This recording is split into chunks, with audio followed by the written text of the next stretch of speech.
ఓం శ్రీమాత్రే నమః. అందరూ బాగుండాలని అమ్మను మనస్ఫూర్తిగా కోరుకుంటున్నాను. అందరూ బాగున్నారా అండి? ఈరోజు నేను జ్వాలా తోరణం అంటే ఏంటో నేను ఫస్ట్ టైం చూశాను. జ్వాలా తోరణం మా దగ్గర ఉన్న శివాలయంలో. మీకు మీకు ఎంతమందికి తెలుసు మీ దగ్గర ఉన్న టెంపుల్స్లల్లో జ్వాలా తోరణం వెలిగిస్తారా లేదా అనేది కింద కామెంట్లో తెలియజేయండి. నేనైతే ఫస్ట్ టైం చూసిన, బాగా అనిపించింది.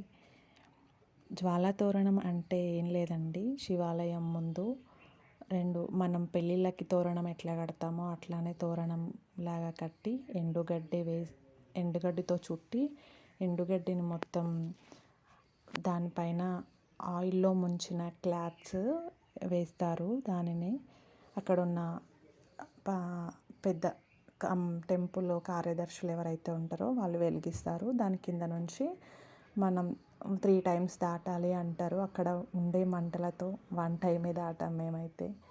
కానీ దేవుడి మహిమ చూడండి, జ్వాల వెలుగుతున్నా దాని కింద నుంచి చాలా మంది వెళ్తున్నా కూడా ఎవ్వరికి ఏ హాని జరగదు. అదే దేవుడి మహిమ అంటే. చాలా బాగా అనిపించింది జ్వాలా తోరణం. ఇప్పుడు మనం జ్వాలా తోరణం యొక్క విశిష్టతను తెలుసుకుందాం. నాకు తెలిసి కాదండి, తెలుసుకొనే చెప్తున్నాను. జ్వాలా తోరణం అనే పదం చాలా ప్రసిద్ధమైంది. దేవతలు, రాక్షసులు అమృతం కోసం సముద్రాన్ని చిలికినప్పుడు మొదట హాలాహలము అంటే విషము ఉద్భవించింది. ఇది లోకములను సర్వనాశనం చేసే ప్రమాదము ఉన్నందున బ్రహ్మాదులు ఈ ఉత్పాతం నుంచి రక్షించవలసిందని మహాశివుణ్ణి ప్రార్థించారు. వారి ప్రార్థనను మన్నించి మహాశివుడు ఆ హాలాహలాన్ని మింగడానికి సిద్ధపడ్డాడు. ఆ హాలాహలం బయట ఉంటే పై లోకాలను, కడుపులోనికి వెళితే అధోలోకాలను దహించి వేస్తుందనే ఉద్దేశంతో మహాశివుడు ఆ విషాన్ని కంఠమధ్యమంలో నిక్షేపించాడు.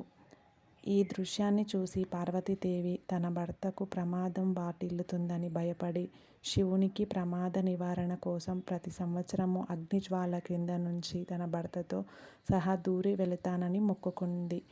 మహాశివునికి ప్రమాదం జరగలేదు కనుక ప్రతి సంవత్సరము కార్తీక శుద్ధ పౌర్ణమి నాటి రాత్రి శివాలయంలో ఎండుగడ్డితో చేసిన తోరణంను 2 కర్ర స్తంభముల మధ్య కట్టి దానికి అగ్నిని ముట్టించి ఆ తోరణంను జ్వాలగా వెలుగుతుంటే ఆ జ్వాల కింద నుంచి శివపార్వతుల పల్లకిని 3 సార్లు మోసుకొని వెళతారు.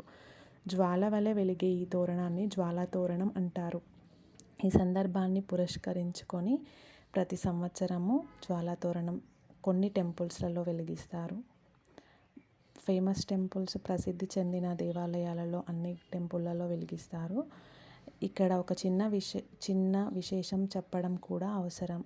హాలాహలము కంఠమధ్యలో ఉంచిన కారణంగా మహాశివుని శరీరంలో మంట బయలుదేరింది. ఈ మంటను అదుపు చేయడానికి శివునికి నిరంతరం గంగాజలాన్ని అభిషేకిస్తుంటారు. ఈ విధంగా శివుడు అభిషేక ప్రియుడు అయ్యాడు. అందుకని ఆధునిక కాలంలో కూడా జ్వాలా తోరణం ఒక కాంతిని వినోదంగా ఇచ్చే వస్తువు. దీపావళి నాడు జనం వినోదంగా కాల్చే వస్తువులతో మతాబులు, కాకర పువ్వొత్తులు, అగ్గిపెట్టెలతో పాటు మందుతో కూడిన జ్వాలా తోరణం అని పిలువబడే ఒక తాడును కూడా కాలుస్తారు. ఈ తాడు కాలుస్తున్నప్పుడు అది వెలువరించే కాంతి మతాబులు, కాకర పువ్వొత్తులు కాల్చినప్పుడు వచ్చే కాంతి వలె ఉండి పిల్లలకు వినోదాన్ని, సంతోషాన్ని ఇస్తుంది. ఇదే జ్వాలా తోరణం యొక్క విశిష్టత అండి.